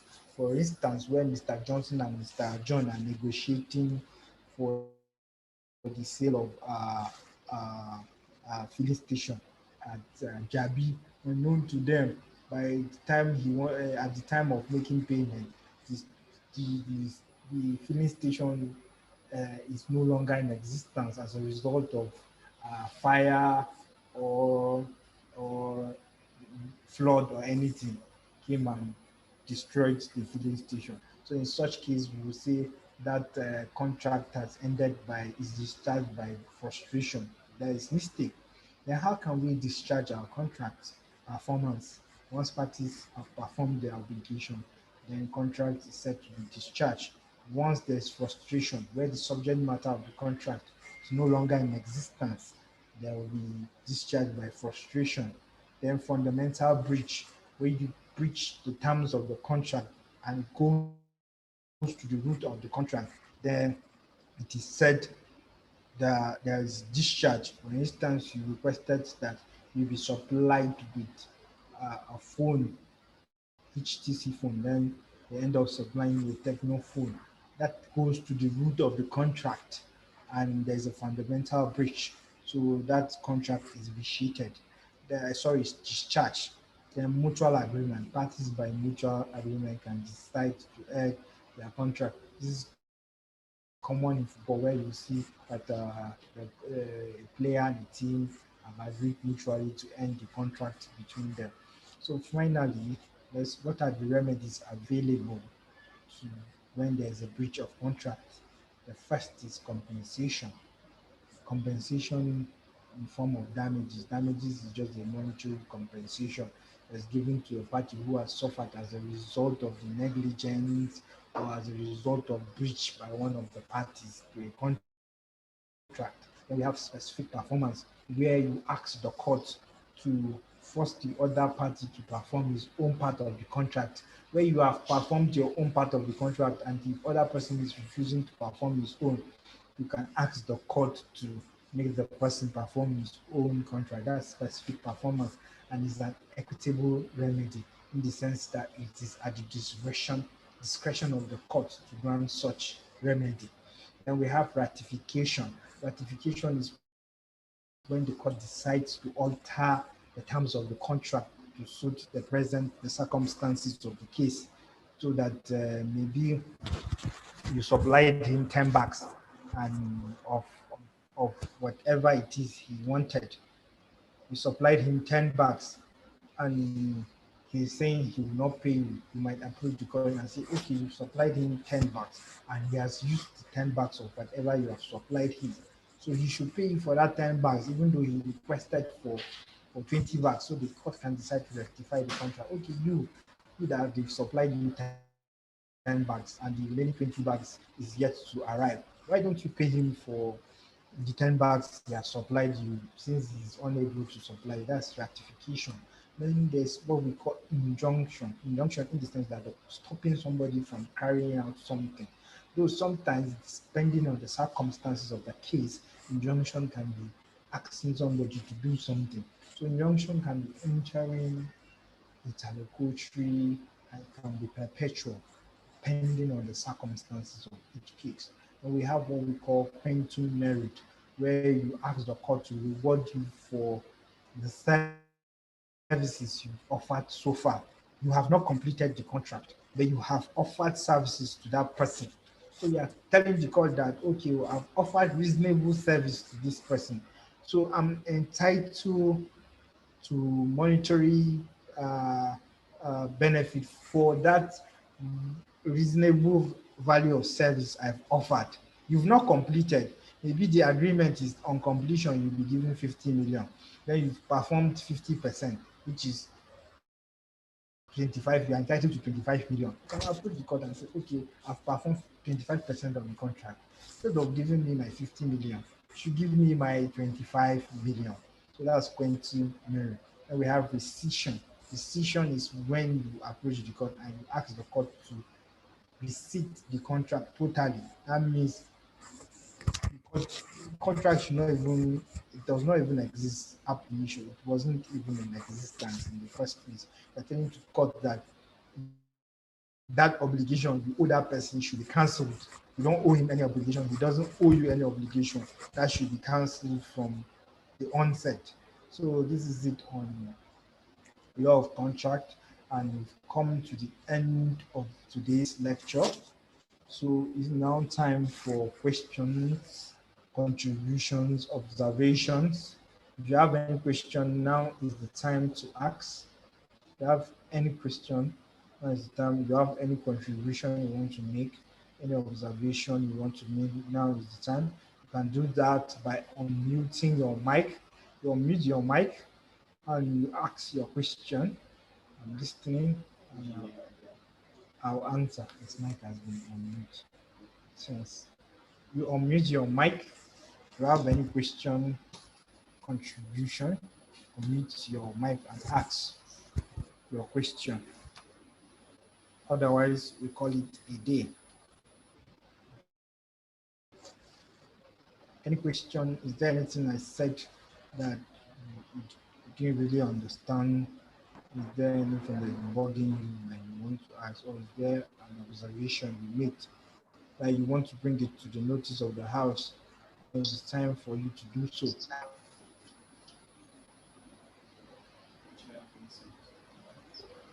Mr. Vincent, it seems like you want to ask a question. I don't know what that is a question.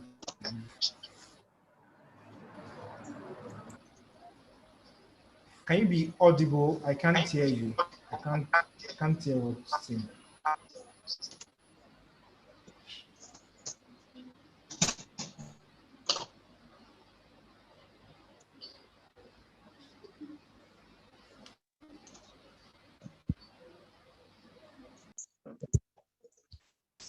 I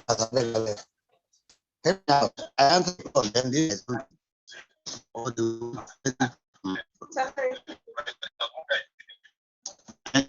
the call or my online. Oh, Vincent, can you please mute your conversation? We thought you wanted to ask a question. Thank you very much. So, okay, somebody sent, I think, a question. No, I don't think a question from Kichi from in the chat room. She said, "Does it mean anything agro doesn't pay tax?" No.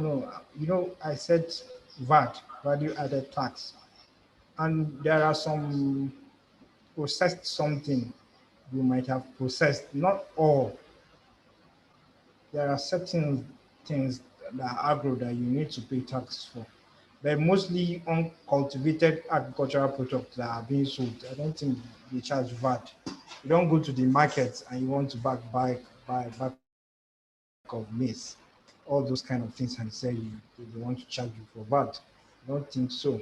It's not anything agro, not anything. Sometimes you package some things agro and take them to supermarkets, and definitely they will charge you for VAT. Maybe you've processed it, packaged it with trademark and NAFDAC registration number. In that case, you need to, if you are selling it to people, you need to remit VAT. But let's say you have a poultry now, poultry, or you are selling directly from your farm, you don't need to charge VAT. But as for other taxes, be it company, if for example you have a company, agricultural company, maybe in Nkechi Farms Limited, definitely you need to pay your company income tax because you are running a company. The fact that you will not pay value added tax for some products or some agro products you are manufacturing does not mean you will not pay your company's income tax. You know, company's income tax has to do with the total whatever revenue profit after tax. Okay, the total revenue or profit you've made at the end of the financial year, which you remit, you need to remove and pay this thing, FIRS and the rest. So the fact that you will not pay VAT does not mean you will not pay company income tax and the rest. Thank you. Okay. Yes, Engineer Atta, I'm listening. You can ask your question now because your hand is raised.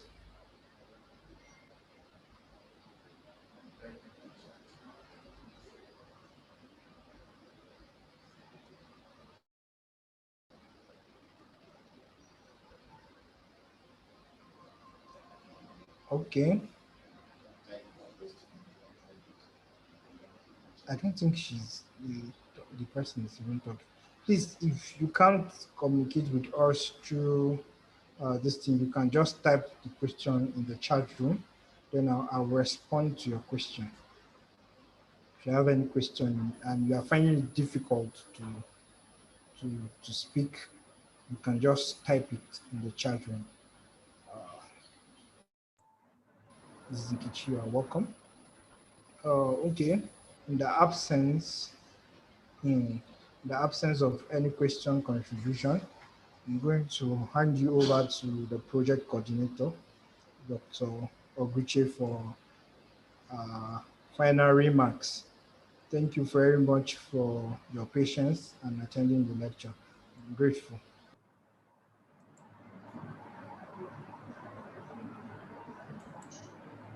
Yeah, thank you, Barrister Johanna. Good afternoon, ladies and gentlemen. I hope you've had a wonderful time this morning. Let me start first by appreciating our facilitator, Barrister Johanna, for the wonderful presentation this morning. And I want to believe that you've all learned substantially from the paper is presented, which is on registration of business and compliance requirements. Of course, if you want to do business in Nigeria, this is a very, very essential and critical topic which you have to be very, very familiar with. Registration issues, compliance issues, and how to do business in Nigeria is one of the key things that impede registration issues. The very first paper we took on Monday, I did raise the issue that before the lectures ended, before the end of this series, one of my colleagues will come in to give you a little brief on registration issues. Talk so much about the ease of doing business in Nigeria and the processes and actions being taken to make it a whole lot easier. That's what Barrister Johanna has done for us this morning. So let me thank him immensely, and then I hope, of course, that you have all learned some lessons from that. All right, we have come to the end of our 5 days training, and I hope you've all benefited. I hope you will leave this this training with the basic knowledge you require when you start running your business. And I want to believe that we have laid the foundation that will be able to guide you going forward in executing your business. The next few days and going forward, there are a couple of things, of course, that we'll still continue to do with you. So the platform on the WhatsApp WhatsApp platform on our devices will still be open as a channel for us to continue to communicate. For those of you whom we are doing your business plans with, we advise that you complete the forms and send them back to us as soon as possible. Those that will be doing it on their own, we also advise that you try to do it as soon as possible. NISA has changed the pattern of doing interviews now. We are actually trying to update the processes, and then we'll be advising you down the line. But essentially, unlike previously, where after uploading the business plan, you are invited for interview. What happens now is that after the business plan, we'll send you some codes which you use in assessing the platform. And then, of course, you carry out a self-assessment test. The organization will assess you on the basis of what you have learned in this training, and that will form the basis of you being eligible for the loan or not. That's why it's important really that we attend these lectures so that we'll be able to learn one or two things, because the assessment test, we don't know, we haven't seen the papers yet. We haven't been availed the opportunity of seeing what the test content is like. But we want to believe that all of it is going to also derive from the presentations that we have made for you people in the course of this training. All right. So another thing we would like to do, tomorrow, Saturday, is our graduation. We'll be graduating tomorrow. But it's not a physical graduation. It's not going to be through Zoom platform as we've done in the past 5 days. The graduation is still online, but on the WhatsApp platform. And it simply entails us sending you, making some graduation speeches, thanking you for participating in the program, and then congratulating you on the successful completion of the training. And then thereafter, we'll issue you your certificates, because the certificates are very, very necessary. They certify that you have completed the training, because as you all know, the training is also a very, very important component of assessing this loan. Without a training and the business plan, they won't consider you for the training, for the loan. So it's important that you have a certificate, because there's a training code, a certificate code, which you will need to complete some of the forms that you will be completing during the course of the assessment. All right. And then finally, from today, actually going up to Monday, we'll leave the platform open for exhibition. Those of you who are already involved in some productive activities, who are already into production, into innovation, whatever it is that you have, that you want to exhibit, the platform will be available for you to exhibit. If you are into fashion and design, for example, you want to exhibit some of your fashion products, you are free to come to the platform. That's the WhatsApp platform to exhibit those products.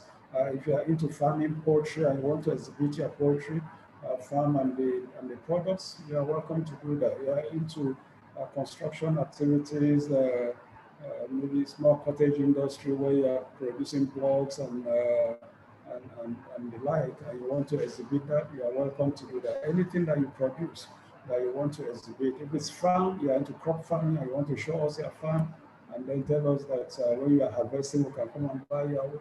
You are welcome to do that. If you are into packaging, anything that you package, okay, food items, clothing, whatever it is that you package, processed food, fine, you can exhibit it, okay?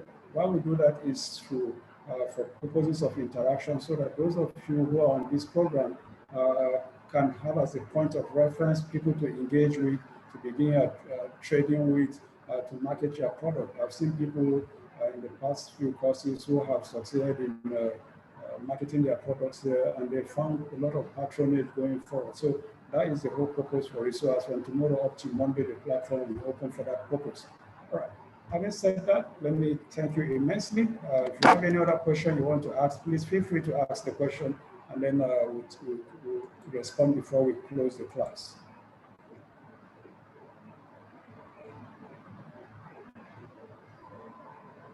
If you have any question, please feel free to ask a question before we close. You know the day is well spent, and you have other things to do. It's a weekend, so that's we close. If you have any question, just unmute yourself, unmute your mic, and then you can speak to us.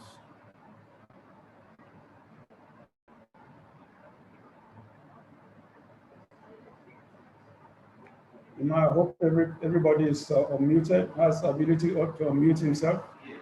Okay. So please unmute your mic if you have any question. Yeah, Ada, okay, I can see you unmuted. You have a question? All right, Ochai, yes, Ochai, have a question?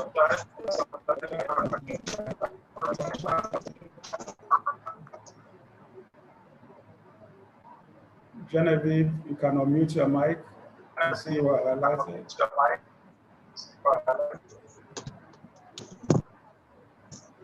Yeah, Vincent, go ahead, please.